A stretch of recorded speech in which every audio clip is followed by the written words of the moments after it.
18 अगस्त सन 2024 एक महिला रायबरेली के कोतेवली थाना में जाती है और पुलिस से शिकायत करती है। कहती है, साहब मुझे एक आदमी है वो मेरे पीछे पड़ा है और आज तो ऐसा हुआ कि वो मेरे रास्ते को रोका और मेरे साथ गाली गलौज किया। गाली गलौज के साथ साथ धमकी भी दिया जान से मारने की। इतनी बात सुनकर पुलिस ने तुरंत ही मामले को दर्ज कर लेते हैं, एफआईआर दर्ज कर लेते हैं और तुरंत ही आरोपी की तलाश करने लगते हैं।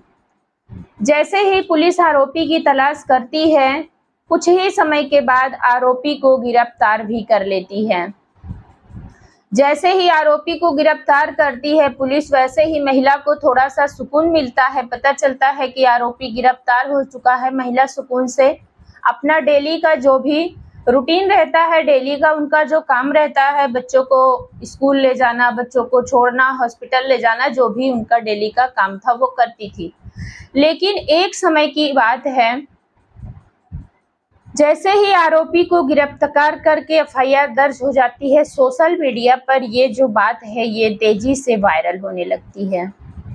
सोशल मीडिया के हर एक प्लेटफॉर्म पर ये बहुत तेजी से वायरल होती है। दोस्तों, आज की जो ये घटना है दोस्तों, ये एक सच्ची घटना है और ये घटना है अमेठी की, उत्तर प्रदेश के अमेठी जिला की ये घटना है दोस्तों। दिल को दहला देने वाली घटना है। तो 3 अक्टूबर की शाम की तकरीबन 6 बजकर तकरीबन 50 मिनट की घटना है। समय होता है और अभी चल रहा है इस समय नवरात्रि का समय। आरती शुरू हो जाती है। जहां पर वो महिला रहती है वहीं पर आरती होती है पंडाल में दोस्तों। क्योंकि नवरात्रि का समय में तो 3 तारीख को नवरात्रि थी, उसी दिन से मेला भी लग गया था और उसी मेले में बहुत सारे लोग जो है इकट्ठा हुए थे। भीड़ भाड़ ज़्यादा थी, लोग आना जाना कर रहे थे, मेला देख रहे थे और आरती भी हो रही थी। लेकिन अचानक ही 3 तारीख को गोलियों की आवाज़ आने लगती है। 1 2 3 नहीं, 9 बार। जी हाँ दोस्तों, जैसे ही ग्रामीण लोग सुनते हैं, मेले में आए लोग सुनते हैं, वो लोग भाग करके ये जानने की कोशिश करते हैं कि आखिर ये गोली चली तो चली कहाँ है। किसी किसी को ऐसा लगता था कि मेला है, शायद नवरात्रि का समय है, शायद किसी ने मेले में ही गोली को छोड़ा होगा या दागा होगा। इसी तरीके से जो कुछ लोग थे जानने की कोशिश कर रहे थे, लोग पता करने की कोशिश कर रहे थे कि कहाँ गोलियां चल रही है। लेकिन जहां गोली चली थी वो किसी एक घर में चली थी और उसके बाद थोड़ी देर के बाद में ही लोग उस जगह पर पहुंच जाते हैं। चौराहे के पास में एक मकान रहता है दोस्तों और जैसे ही लोग वहां पहुंचते हैं, लोगों की जो आंखें होती हैं वो खुली की खुली रह जाती हैं। क्योंकि गोली उसी घर में, चौराहे के पास में जो घर था उसी घर में गोली चली थी और 1-2 गोली नहीं दोस्तों, 9 गोली 9 बार फायर किया गया था। उस घर में दरअसल दोस्तों 4 सदस्य रहते थे। सुनील कुमार, उनकी पत्नी पूनम भारती 32 वर्ष जिसकी उम्र थी और उनका बेटा, उनकी जो बेटी थी, बेटा नहीं उनका जो बेटी थी लाडो, और दूसरी बेटी थी दृष्टि जिसकी लगभग 5 साल की उम्र थी। मतलब कि 4 सदस्य उस परिवार में रहते थे और चारों सदस्य को गोलियों से भून करके मार दिया जाता है। जैसे ही लोगों को ये पता चलता है, चारों तरफ अफरा तफरी की माहौल हो जाती है। लोग समझ नहीं पा रहे थे कि अब क्या करना है, क्योंकि वो एक मास्टर थे। सुनील कुमार एक मास्टर थे, प्राइवेट स्कूल में वो टीचर थे और उनका स्वभाव भी बहुत अच्छा था। लोग इसलिए नहीं समझ पा रहे थे कि आखिर मास्टर जी को और उनके परिवार को गोली किसने मारा। सभी लोग इस बात से हैरान थे और किसी तरह से मास्टर जी को और उनके परिवार को हॉस्पिटल तक ग्रामीण लोग ले जा करके पहुंचाते हैं। ग्रामीण लोग हॉस्पिटल पहुंचा करके इंतजार कर रहे थे कि उनका जल्दी से इलाज हो और ठीक हो जाए, लेकिन डॉक्टर ने जैसे ही नस को टटोला वैसे ही मृत घोषित कर दिया। मृत घोषित करने की खबर अब तो और तेजी से वायरल होने लगती है, क्योंकि वो एक स्कूल के टीचर भी थे, उनका काफ़ी लोगों से पहचान भी था और इस वजह से ये बातें और तेजी से वायरल होने लगती हैं। जैसे ही डॉक्टर ने मृत घोषित किया, ये खबर सोशल मीडिया के हर एक प्लेटफॉर्म पर भी फैलने लगती है, रिपोर्टर पहुंचने लगते हैं और उसके बाद क्योंकि प्राइमरी के स्कूल की जो मौत हुई है टीचर की, जो तो आखिर ऐसा मास्टर को कौन कर सकता है, यही सब जानने की कोशिश कर रहे थे। परिवार के चारों सदस्य को अचानक से बिना मतलब किसी को ये पता नहीं था कि मास्टर का किसी के साथ दुश्मनी भी है, क्योंकि मास्टर का व्यवहार इतना अच्छा था। सुनील जी का व्यवहार अच्छा होने के साथ साथ वो एक शिक्षक भी थे। दरअसल दोस्तों, अब चलते हैं कुछ साल पहले की कहानी पर। जो सुनील मास्टर थे दोस्तों, इनकी जो पत्नी पूनम भारती थी, वो जहाँ पहले रहती थी यानी उनके मायके में, उनके ही मायके से तकरीबन घर के 2 किलोमीटर दूर में उनके पास ही रहने वाला एक चंदन वर्मा नाम का व्यक्ति था। चंदन वर्मा और जो पूनम थी यानी सुनील की जो पत्नी थी, इन दोनों की दोस्ती थी और दोस्ती दोस्तों प्यार में बदल गई थी। दोनों चुपके चुपके मिला करते थे, मुलाकात किया करते थे, बातें किया करते थे। ऐसा मेरा कहना नहीं है, ऐसा उनके परिवार का ही कहना है दोस्तों।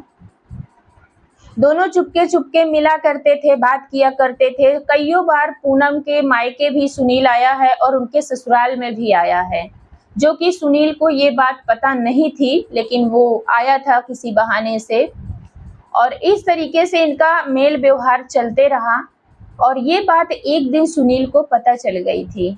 जैसे ही सुनील को पता चल गई थी कि चंदन वर्मा की और हमारी पत्नी भारती की, पूनम भारती की नज़दीकियां हैं, सुनील अपने परिवार को बचाने के लिए दोस्तों बातचीत करता है अपनी पत्नी से, कहता है कि ये सब करने से कोई फ़ायदा नहीं है, हम दोनों से 2 बच्चे भी हो चुके हैं, आप अब ऐसा काम करना छोड़ दीजिए। क्योंकि वो एक मर्द था, अपना घर बचाने के लिए कोशिश कर रहा था और दुनिया के सामने अपने चेहरों को हमेशा, सुनील जो था वो हमेशा दुनिया के सामने अपने चेहरे को हमेशा हंसता हुआ ही दिखाता था, लेकिन उनके घर की जो तकलीफ थी ऐसे ही थी। जैसे ही पूनम और जो चंदन थे, दोनों की बातों से जब पति ने समझाया तो पूनम ने तुरंत चंदन वर्मा से कहा कि अब हमसे मुलाकात नहीं करना, ना हम दोनों फ़ोन पर बात करेंगे, हमारा घर मत बर्बाद करिए। इस तरीके से दोनों की बातचीत होती है और उसके बाद में पूनम उसको समझाती है कि आज के बाद हमारे पास कोई फ़ोन कॉल तुम्हारा नहीं आएगा। जैसे ही दोनों के मतलब शादी तो होकर रहती है दोनों की दोस्तों और मुलाकात भी करते रहते हैं, चंदन अब दूर रहने लगा था और चंदन परेशान भी रहने लगा था।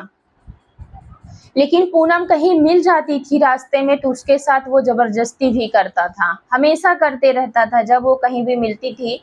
लेकिन पूनम समझाती थी लेकिन वो मानता नहीं था।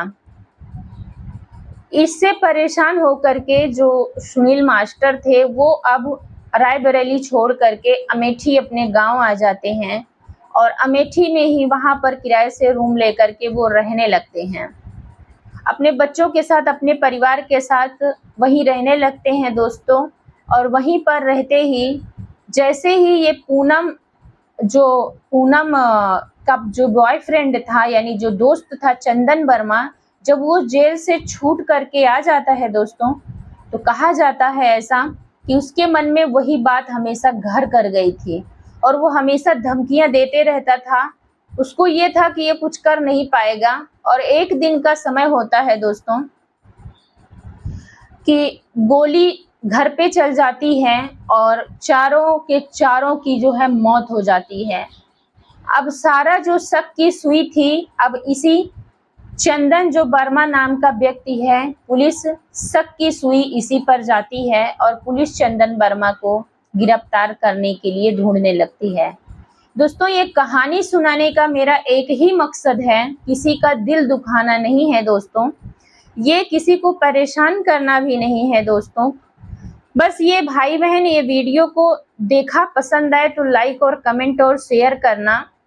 बस ये कहानी सुनाने का एक ही मकसद है, आप सभी को सावधान करना है और आप सभी के बीच में ये कहानी मैंने पेश किया। और बच्चों के साथ बहुत बुरा हुआ, जो मासूम बच्चे थे वो भी मारे गए दोस्तों। अपने माता पिता के माता के जो कर्म थे उससे एक मासूम 2 बच्चियां गईं और एक उसका पति भी अपने जीवन लीला को समाप्त कर चुका है, जो कि एक प्राइवेट स्कूल में शिक्षक था वो, और अच्छा व्यवहार भी रखता था। तो दोस्तों, ये कहानी सुनाने का मकसद आप लोगों को परेशान करना बिल्कुल भी नहीं है, सिर्फ सावधान करना है। और आप लोग मेरी वीडियो पर कमेंट करिए, मेरी वीडियो कहाँ से देख रहे हैं, मैं ज़रूर आप लोगों का नाम अपने वीडियो में लिया करूँगी। और दोस्तों, अगले पार्ट में आपको सुनाऊंगी कि कहानी अभी कहाँ तक ये पहुँची है, गिरफ्तार हुआ है या नहीं हुआ है, आगे क्या हुआ है। तो आगे का जो पार्ट आएगा, आगे की जो वीडियो आएगी, उसमें आगे की कहानी ज़रूर आप लोगों के साथ शेयर करूँगी। धन्यवाद है दोस्तों आप सभी का, वीडियो को लाइक करने के लिए, सब्सक्राइब करने के लिए एंड शेयर करने के लिए। थैंक यू दोस्तों।